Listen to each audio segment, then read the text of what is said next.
अस्सलाम वालेकुम। वालेकुम सलाम। क्या करते हो? मैं रेडी का काम करता हूँ, बिरयानी। क्या बेचते हो आप? मैं बिरयानी लगाता हूँ। कैसा चल रहा है? बस वो जब से इमरान भाई आए हैं तो मत पूछो कि कैसे चल रहे हैं, क्या नज़ारे देख रहे हैं हम लोग। क्या कमा लेते हो?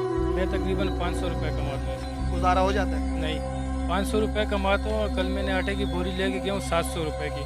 उसमें मैं 200 रुपये दुकानदार के साथ उधार कर चुका हूँ। तो आज वो कह रहा था, मेरा बोला यार 1-2 दिन में दे दूँगा आपको, 200 रुपये वापसी कर दूँगा।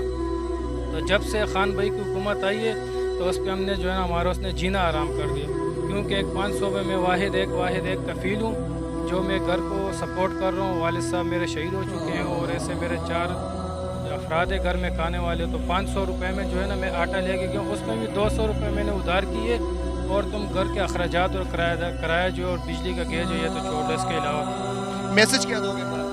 मैं इमरान खान को ये मैसेज देता हूँ कि अल्लाह पाक उनको सेहत दे और लंबी ज़िंदगी दे और उनको शिफाए कामला अता फरमाए, क्योंकि उन्होंने इतने अच्छे तरीके से हमें चला रहे हैं और इस दौर में भी हम जो है ना भूखे मर रहे हैं उनकी वजह से। वोट किसको दिया था? वोट इमरान भाई को दिया था। पहली बार दिया या पहली इससे पहले नहीं दिया। अभी मेरा जो है ना तौबा है और मेरा कान पकड़ के कहता हूँ कि आज के बाद इमरान भाई को मैं वोट नहीं दूँगा। मैं आज के बाद इमरान भाई को वोट नहीं दूँगा, क्योंकि उसने हमारा जीना आराम कर दिया और इंशाल्लाह अभी मेरी तौबा इनका फैसला के बाद इसको मैं वोट दूँगी। कौन सी पार्टी को वोट दोगे? अभी इलेक्शन आने वाले हैं, सोचेंगे अभी फिलहाल, जाती इलेक्शन आने वाले हैं। सोचेंगे फिलहाल तो कुछ नहीं है। जब देखेंगे इलेक्शन आएगा तो फिर सोच के देंगे। अभी जिसको दिया है तो उसने हमारे ये हालत कर दिया, शायद इसके बाद किसी और को दें वो इससे भी ज़्यादा जीना आराम कर दे हमारा।